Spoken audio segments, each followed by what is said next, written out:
Il n'y a pas d'amour, il n'y a que des preuves d'amour. Si l'on s'en tient à cette définition éternelle, force est de constater qu'au sein du couple franco-allemand, les preuves d'amour manquent singulièrement. Certes, les deux pays vont célébrer avec quelques fastes le 50e anniversaire du traité de l'Élysée, symbole de la réconciliation franco-allemande. Certes, Angela Merkel et François Hollande vont nous gratifier d'une déclaration du cinquantenaire. Certes, les médias et tous ceux qui nous expliquent depuis des décennies que sans l'Allemagne, la France n'a plus d'avenir, vont vanter l'axe Paris-Berlin, et c'est bien fait.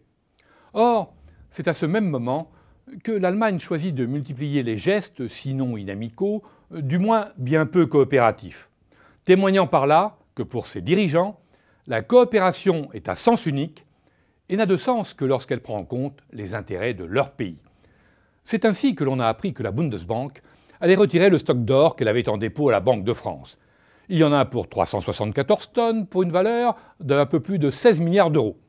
Il est vrai qu'elle va également rapatrier les stocks détenus à New York et à la Banque d'Angleterre. Un rapatriement qui doit permettre à la Bouba d'utiliser cet or pour le monétiser éventuellement à son profit, sans passer par la BCE. Le moins que l'on puisse dire, c'est que vis-à-vis de Paris, le moment n'est pas très bien choisi et que l'on ne saurait voir dans ce rapatriement une marque de confiance, encore moins une preuve d'amour. On aurait bien aimé avoir aussi quelques signes dans le domaine de la défense en matière militaire. Or, sur l'intervention française au Mali, cela va de l'indifférence à la critique à peine voilée. Alors que l'Allemagne ne veuille pas engager des troupes au Mali, cela se conçoit. Mais qu'on utilise outre-Rhin l'argument comme quoi cette intervention risque de faire de l'Allemagne et de ses intérêts une cible pour les terroristes islamistes est proprement stupéfiant. Et semble indiquer que nous ne partageons plus tout à fait les mêmes convictions ni les mêmes valeurs. L'Allemagne ne veut pas que l'Europe soit dotée d'un outil de défense, pour le moment. Elle est prête à tous les compromis afin de ne pas mettre en cause ses positions à l'exportation. En revanche, lorsqu'il s'agit de vendre des matériels militaires, alors là, elle entend bien régner sans partage, exporter tous azimuts ses blindés, sous-marins, lance-roquettes, destroyers. Il y a quelques semaines, ainsi, Der Spiegel faisait sa une sur Angela Merkel en tenue de parachutiste avec un titre évocateur « Des armes allemandes pour le monde ». Oui, l'Allemagne veut prendre la place des industries françaises sur les marchés d'armement.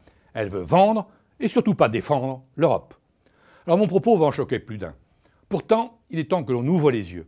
Ces preuves de désamour, on pourrait les multiplier. Récemment, Berlin a refusé à Mercedes l'autorisation de vendre des châssis de blindés à des entreprises françaises qui voulaient exporter ces blindés vers l'Arabie saoudite. Dans le domaine énergétique, l'Allemagne joue en solo. Après l'abandon du nucléaire sans concertation, elle est en passe de faire adopter à Bruxelles le futur programme énergie-climat européen qui sera la transposition pure et simple du modèle énergétique allemand, avec un objectif, drainer les crédits européens vers les projets et les innovations, comme la pile à combustible ou l'hydrogène, sur lesquels son industrie investit. Quant aux gestes pour la croissance que ses partenaires attendent, eh bien, ils attendront encore.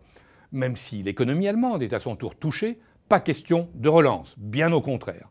Angela Merkel prépare de nouvelles coupes budgétaires. Alors ce n'est pas là une grande preuve d'amour pour ceux qui, comme François Hollande, espèrent que l'Allemagne jouera le rôle de locomotive de la zone euro en relançant sa consommation. Alors j'ai beau chercher, je ne trouve pas en ce 50e anniversaire beaucoup de preuves d'amour entre nos deux pays. La France a fait beaucoup d'erreurs. Elle a certes trop joué les cigales.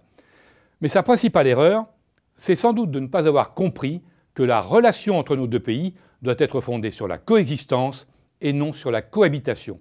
50 ans après, le mariage franco-allemand bat de l'aile. Plutôt que d'attendre d'hypothétiques preuves d'amour, il est temps de le dire et d'en tirer des conclusions.